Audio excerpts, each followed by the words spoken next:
Hello everyone, আমি শাশ্বতী। আপনাদের সবাইকে ওয়েলকাম করছি আমার চ্যানেল কুকিং উইথ এসআরজি বেঙ্গলিতে। আজ আমি আপনাদেরকে ভীষণই একটা সিম্পল একটা আলুর সবজি দেখাবো।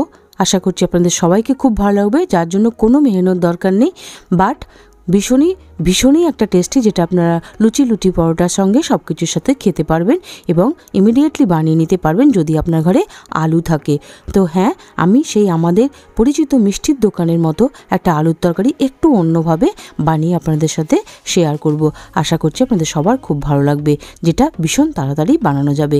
আর এটা আপনারা সবাই জানেন, আমাদের পশ্চিমবাংলায় ভীষণ বিখ্যাত যে কোনো মিষ্টির দোকানে বানানো হয় এবং এটা একদম বিনা পেঁয়াজ রসুনে বানানো হয়। তো চলুন দেখে নিই আজকের এই পেঁয়াজ রসুনের একটা আলুর তরকারি। আশা করছি আপনাদের সবার ভালো লাগবে। তো ভালো লাগলে একটা লাইক করে দেবেন এবং এখনও যদি সাবস্ক্রাইব না করে থাকেন তো আমার চ্যানেলটাকে সাবস্ক্রাইব করে আমাকে আগে এগিয়ে যাওয়ার জন্য হেল্প করবেন। দেখুন, আমি 3টে আলু সেদ্ধ করে নিয়েছি, যেটা আমি আপনাদেরকে দেখালাম না। তো জাস্ট একটু এমনি একটা লবণ দিয়ে একটুখানি আলু সেদ্ধ করে নিয়েছি। আর দেখুন, একটুখানি জিরে আর একটুখানি তার থেকে একটু বেশি ধনে, মানে একদম শুকনো ধনে আর জিরে, এটাকে কি করব, একটুখানি আমি কোর্সলি একটা মিক্সিতে নিয়ে একটুখানি গুঁড়িয়ে নেব, মানে জাস্ট একটা আধ ভাঙা মতো, যেটা আধ ভাঙা বলে। এটা আপনারা ছোটো হামনদিস্তা থাকলে সেটাটাও করে নিতে পারেন, বাট সময় বাঁচানোর জন্য আমি একটুখানি মিক্সিতে পালস মোডে ঘুরিয়ে নিলাম। দেখুন এইরকম টাইপের হবে। তো আপনারা দেখতে পাচ্ছেন আমি কিন্তু গুঁড়ো একদম করে নিই, জাস্ট একদম আধ ভাঙা মতো করে নিয়েছি। চলুন এরপরে যাই নেক্সট স্টেপে। তো নেক্সট স্টেপে কী করব, কড়াই গরম করে নেব, সরষের তেল দিয়ে দিলাম। আর কড়াই গরম হয়ে গেছে অলরেডি আমার।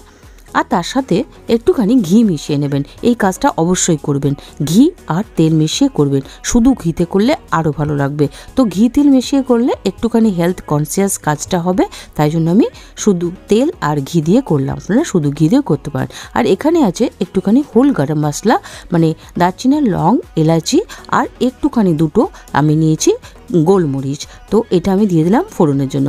আর যে মশলাটা আমি আধ ভাঙা করলাম, মানে জিরে ধনেটা, সেটা দিয়ে দিলাম। এবার এটা দিয়ে এই সময় তেলটা, একটা কথা বলিনি, গরম করে নেওয়ার পর এটাকে একটুখানি সেম করে দেবেন, নাহলে মশলাটা পুড়ে যাবে। আর দিয়ে দিলাম, দেখলেন, একটুখানি কাঁচা লঙ্কা ছোট ছোট করে কাটা ছিল, সেটা আমি দিয়ে দিলাম। এবারে কি করব, এবারে দিয়ে দেবো একটুখানি আদা বাটা। এই আদা বাটাটার জায়গায় আমি আদা বাটা আমার ঘরে ছিল তাই আদা বাটা দিলাম। আপনারা এটাকেও একটুখানি ঘষে, যে কোনো ছোটো ছোটো গ্রেটারগুলোতে ঘষে অবশ্যই দিতে পারেন এবং দেবেন এইভাবে, তাহলে বেশি ভালো লাগবে। আমার কাছে আদা বাটা ছিল তাই আমি আদা বাটা দিয়ে দিলাম। তো এটাকে একটুখানি কি করব, আদার যে কাঁচা গন্ধটা সেটা দূর হওয়া পর্যন্ত আমি হালকা আঁচে এটাকে ভাজা টাইপের করে নেব, হালকা একটু ভাজা করে নেব। তারপরে আমরা যাব নেক্সট স্টেপে। তো নেক্সট স্টেপে কী দিয়ে দিলাম, একটুখানি হলুদ। তো হলুদ দিয়ে দিলাম 1 চামচ মতো, আর কাশ্মীরি লাল লঙ্কার গুঁড়ো দিয়ে দিলাম, আর একটু এমনি লঙ্কার গুঁড়ো দিয়ে দেবো। তো কাশ্মীরি লঙ্কার গুঁড়োটা একটু বেশি দিলাম, এমনি লঙ্কার গুঁড়োটা কম দিলাম। দেখুন কী সুন্দর কালারটা হয়েছে। আর এই সময় ভীষণ ভালো একটা গন্ধ আসবে, কেননা এটা ঘি দেওয়া আছে। আর দিয়ে দিলাম আমাদের একদম ছোট ছোট করে কাটা, দিয়ে দিলাম টমেটো। এটাও আপনারা একদম গ্রেট করে দিতে পারেন। তো আমি দিয়ে দিয়েছি একদম, মানে আমি গ্রেট করে দিইনি, বাট একটা ওই ম্যানুয়াল যে চপারগুলো হয় সেই চপারগুলোতে একটুখানি চপ করে নিয়েছি। আর তার সঙ্গে দিয়ে দিলাম একটুখানি জল। সেই জলটা না দিলে কি হবে, মশলাটা আমাদের পুড়ে যেতে পারে। তো দিয়ে তারপর দিয়ে দিলাম লবণ, কারণ আমরা টমেটো দিয়েছি। টমেটো দেওয়ার পর লবণ দিলে কি হয়, টমেটোটা তাড়াতাড়ি সেদ্ধ হয়ে যায়, আমাদের কুকিং টাইমটা অনেকটা কম হয়ে যায় এবং টমেটোটা তাড়াতাড়ি সেদ্ধ হয়ে যায়। দেখুন সবগুলোকে মিশিয়ে নিলাম, এখনই তেল ছাড়া মতো হয়ে গেছে আর ভীষণ ভালো একটা গন্ধ পাবেন। কিন্তু যেহেতু টমেটো আমরা কাঁচা দিয়েছি, তাই জন্য কাঁচা গন্ধটা আমাদেরকে দূর করার জন্য একটু কিছুক্ষণের জন্য 1.5 থেকে 2 মিনিটের জন্য আমি ঢেকে দিলাম। দেখুন 1.5 থেকে 2 মিনিট পর আমি ফিরে এলাম। দেখুন কি সুন্দর একটা তেল ছেড়ে দিয়েছে। কিন্তু এই মশলাটার আসল কাজ হচ্ছে খুব ভালো করে মশলাটাকে একটু ভাজা করে নিতে হবে। তো ভালো করে একটু কষে নিতে হবে, তাহলে বেশি ভালো স্বাদ এবং যে মিষ্টির দোকানে যে স্বাদটা পাওয়া যায় সেই স্বাদটা পাওয়া যাবে। এবার দেখুন তেল ছেড়ে দেওয়ার পর যে সেদ্ধ আলুটা ছিল, এইভাবে হাত দিয়ে রাফলি ভেঙে দিয়ে দেবেন। তো মানে একদম গুঁড়ো করবেন না, জানেন, গোটা আধ ভাঙা মতো থাকে। আলুর কিছুটা মানে ভেঙে যাবে এবং কিছুটা আধ ভাঙা মতো থাকে, আপনারা দেখে বুঝতে পারছেন। এরকম করে আলুগুলো সবগুলো দিয়ে দিলাম, দিয়ে মিশিয়ে নিলাম। এবার দেখুন একটুখানি আমি খুন্তি দিয়ে, যদি মনে হয় খুব বড় পিস আছে, একটুখানি খুন্তি দিয়ে ওটাকে ভাঙো ভাঙো করে দেবেন। হয়ে গেল। এবার আমি মিশিয়ে দিলাম। দেখতে পাচ্ছেন আপনারা নিচে একটু লাগা লাগা হচ্ছে, তাতে ভয় পাওয়ার কিচ্ছু নেই, কারণ যেহেতু সিদ্ধ আলু তার জন্য একটু লাগো লাগো হচ্ছে। আমি একটু তেলটা কম দিছি, যদি আপনার ভালো লাগে একটু বেশি তেল দিতে একটু বেশি তেল দিয়ে করবেন, তাহলে স্টেজে আপনার এরকম লাগো লাগো হবে না।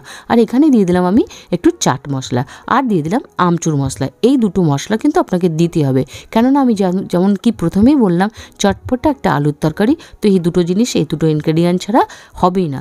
মোটামুটি যেগুলো আমি বলছি সেগুলো সবগুলোই কিন্তু আপনাকে দিতে হবে। তো জোগাড় করে একটু বসতে হবে, দেখে নিন ভালো করে কী কী দিচ্ছি। আর দিয়ে দিলাম একটুখানি জল, যেহেতু একটু লাগু লাগু টাইপের হচ্ছিল, নাহলে মশলাটা আমাদের পুড়ে যেতে পারে। দেখুন এভাবে ভালোভাবে কষিয়ে নিলাম। এরপরে নেক্সট স্টেপে দিয়ে দেবো আমি একটুখানি কাসুরি মেথি, এটাও অবশ্যই দেবেন, দারুণ একটা গন্ধ ছাড়বে সব মশলার সঙ্গে মিশে। আপনারা যখন নিজে করবেন নিজেই বুঝতে পারবেন। তো কাসুরি মেথিটা একটু বেশি করে দিলাম আমি এই স্টেজে, আপনিও চেষ্টা করবেন আপনারা একটু বেশি করে দেওয়ার, দারুণ লাগবে খেতে।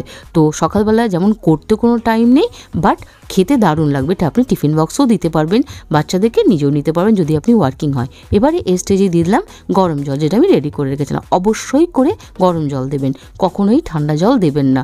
তো হয়ে গেল, ভীষণ তাড়াতাড়ি হয়ে যায়, কেননা আলু তো আমাদের সেদ্ধ করা আছে, আর মশলাগুলো দেখতেই পেলেন কীরকমভাবে এমে দিলাম। তো কোনো টেনশন নেই, কিন্তু ভীষণ তাড়াতাড়ি আপনার ঘরে একটা খুব ভালো আলুর সবজি তৈরি হয়ে যাবে, যেটা বাচ্চা বুড়ো সবাই ভালোবাসবে। আর একটুখানি স্টেজে দিয়ে দিলাম গরম মশলা। গরম মশলা আমরা কী করি লাস্টে দিই, কিন্তু এই সবজিতে এই স্টেজে আপনারা কী করবেন, গরম মশলাটা দিয়ে দেবেন। তাহলে গরম মশলার যে একটা উগ্র গন্ধ সেটা এনহ্যান্স করবে না, বাট গরম মশলার গন্ধটা আপনারা পাবেন। দিয়ে কিছুক্ষণের জন্য আমি ঢেকে দিলাম। দেখুন 2 থেকে আড়াই মিনিটের জন্য আমি ঢেকে দিয়েছিলাম। ঢেকে দিয়ে এবার দেখুন তরকারিটা গামাখামাখা অনেকটা হয়ে গেছে এবং খুব সুন্দর একটা গন্ধ আসবে এই স্টেজে আপনার। তো ততক্ষণ আমরা অপেক্ষা করলাম। এবার আমি ওপর থেকে কি করলাম, কাঁচা লঙ্কা আর আদা একটু জুলিয়ান করে, মানে একটু লম্বা লম্বা করে কেটে রেখেছি, আপনারা ছোটো ছোটো করে কেটেও দিতে পারেন, সেটা দিয়ে দিলাম। কী দিলাম, কাঁচা লঙ্কার আদা আর একটু ধনেপাতা, এগুলো সবগুলোই দেওয়ার চেষ্টা করবেন যেভাবে আমি বললাম। আর ধনেপাতা দিয়ে দিলাম। এবার ধনেপাতা দিয়ে যথারীতি কী করবো আমরা, আমাদের রান্নার শেষের দিকে এবার আমরা একটুখানি এটাকে ফুটিয়ে নেব। আমি আরেকটু, এটা আমার মানে টাচ, আমি আরেকটু কাসুরি মেথি দিয়ে দিলাম। আপনার যদি মনে হয় আপনি দিতে পারেন। দিয়ে এবার গ্যাস কিন্তু বন্ধ করে দিলাম, একটু স্ট্যান্ডিং টাইমে রেখে দিলাম। 2 থেকে 4 মিনিট স্ট্যান্ডিং টাইম রেখে দিয়ে আমি এটাকে সার্ভ করে দিলাম। দেখুন ভীষণই ভালো একটা সবজি করতে, হার্ডলি যদি আপনার ঘরে আলু সেদ্ধ করা ফ্রিজে থাকে, হার্ডলি 5 মিনিটের বেশি লাগবে না, কেন পেঁয়াজ রসুনের কোনো ব্যাপার নেই, জোগাড় করতে কোনো অসুবিধা নেই। দেখুন এইভাবে আমরা করে নেব। আর সবগুলো মশলা আমরা কি করলাম, থেতো করা বা ঘষে দেওয়া, তো কোনো টেনশন নেই, এইভাবে তৈরি করে নিই। আর যদি ভালো লাগে তো যাওয়ার সময় একটা লাইক করে যাবেন। আর আপনারা আমার চ্যানেলে নতুন হলে অবশ্যই আপনারা নতুন হবেন, কারণ চ্যানেলটা আমার নতুন। প্লিজ আমাকে এগিয়ে যাওয়ার জন্য দয়া করে সাবস্ক্রাইব করে যাবেন আমার চ্যানেলটাকে, এটুকুই আপনাদের কাছে অনুরোধ। আর ওপর থেকে আমি দেখলেন এটা আমি একটুখানি দিয়ে দিলাম একটা বিট নুন, মানে ব্ল্যাক সল্টের গুঁড়ো, আর একটুখানি আমি দিয়ে দিলাম ব্ল্যাক পেপার পাউডার ওপর থেকে, আর একটু চাট মশলা। এটা আমার টাচ, যদি মনে করেন খাওয়ার আগে এই জিনিসটা দিয়ে খাবেন, দারুণ লাগে, ইয়াম্মি লাগে একেবারে। তো হয়ে গেল, এবার করে দিলাম সার্ভ। তো কেমন লাগলো অবশ্যই আমাকে মেসেজ করে জানাবেন।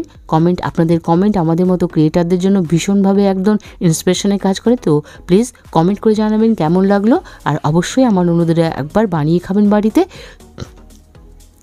তো আবার দেখা হবে এরকমই কোনো নতুন চটপটে কোনো রান্নার সাথে, যেমন কি আমি আপনাদের সঙ্গে শেয়ার করি, একদম ইজি রান্না। তো চলুন, এনজয় দ্য ভিডিও। আপনারা সবাই খুব সুস্থ থাকবেন, ভালো থাকবেন, be safe and be healthy. Bye bye.